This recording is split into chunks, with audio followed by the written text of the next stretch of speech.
Vayamoyen is this massive movement that we have now, Baruch Hashem, inside our Jewish world. And there are so many that come out all the time.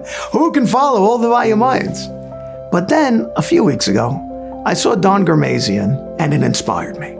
I was blown away by not just the story, but by his humility of giving over the truth. I was so blown away by it. I went to school that day and I played it for my boys on the board, and they all watched and they were wowed by it. But then one of my students, he said to me, Rabbi, but does Hashem really want us to come back? I've done things that I shouldn't, I've looked at things that I shouldn't. And that was a beautiful story, but that worked for him. Does Hashem really want us to come back? And I told him the story I'm about to tell you. There was this incredible Rav who lived in Russia during the time when you were not allowed to practice Judaism in Russia. And unfortunately, although he really held on as much as he could, his children, they were taken off by the KGB. And they were taken into what it was that the Russian Communist Society would brainwash them with.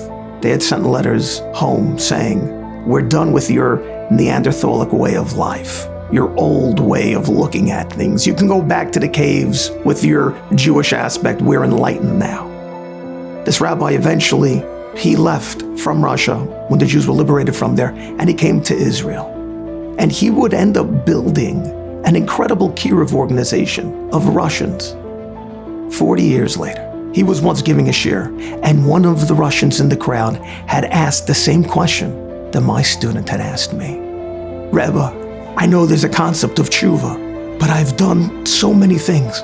I've looked at things I shouldn't, I've eaten things I shouldn't. I've broken that which God built. Does he really want me back? And the Rebbe, the Russian Rebbe, who for years had put up with so much, who had never really cried all that much through all the pain he'd been through, staying staunch and strong, stoic, finally broke. And he began crying. And he went over to that man, and he held his hand and he said to him, my sons that the Russians took from me, if they would walk through that door right now, if they would walk through that door and come running up to me and say to me, Abba, Tati, I'm so sorry, we've been so far, please take us back. You think I would hesitate for a moment?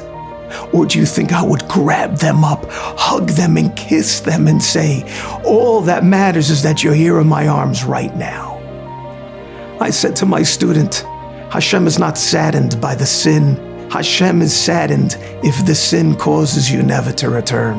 Hashem is saddened if the sin convinces you that Hashem is too small to allow for his forgiveness to wash you clean. Thank you, Vayamoyen, for giving me and giving so many Yidden that feeling, that knowledge that Hashem loves us and is waiting with open arms for us to come back.